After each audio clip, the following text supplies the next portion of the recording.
bench press, okay? Barbell bench press. Try and think of it as like a lying down push-up.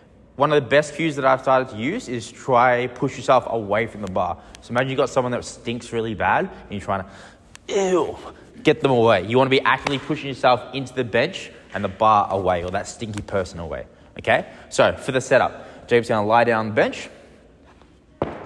You've probably all seen like the massive, like big arches that look like Sydney Harbour Bridge.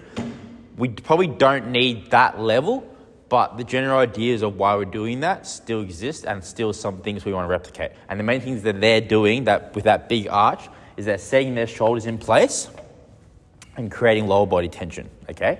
So to do that, Jacob's going to relax on the bench. He's then going to pull his shoulders back and down, almost like he's trying to bring his shoulder blades towards his big bum. So he's got that nice spot there, and you can see, not super excessive, but definitely some degree and level of arch, yeah? That's gonna put his shoulders in a nice, strong, stable position so that when he's pressing, he's nice and good. Nice and good, nice and strong, bit of both. From here, up to you where you put your feet. Some people put them out wide like Jacob is. Some people put them forward. Some people go flat foot. Some people go on their toes, okay? Generally, we tend to recommend flat foot because that's what our federation allows. But for some certain people, going on their toes feels a little bit better.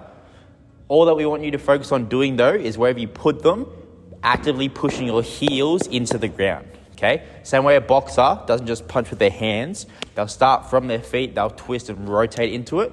We want to be starting with our feet, actively pushing to then create the tension come through his calves, thighs, into his body, and that when he presses, he pushes that power through his hands into the bar. He's pinned his shoulders, he's tucked his bum, he's pushing his feet. He's then going to lift the bar out, okay? The maximum width you can go is index finger on the ring. Yeah, feel free to play anywhere in between and further. The closer are you in, the more arms and shoulders it'll be. The further out, the more chest, okay?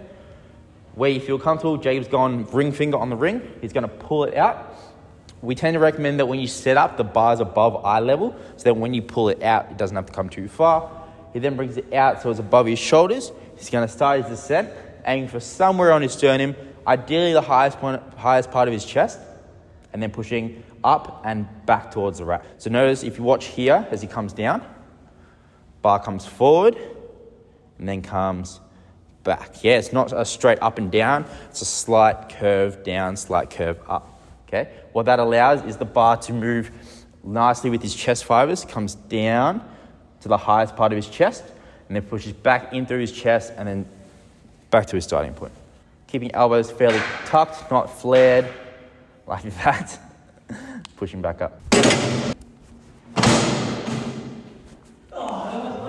Almost. One of these days.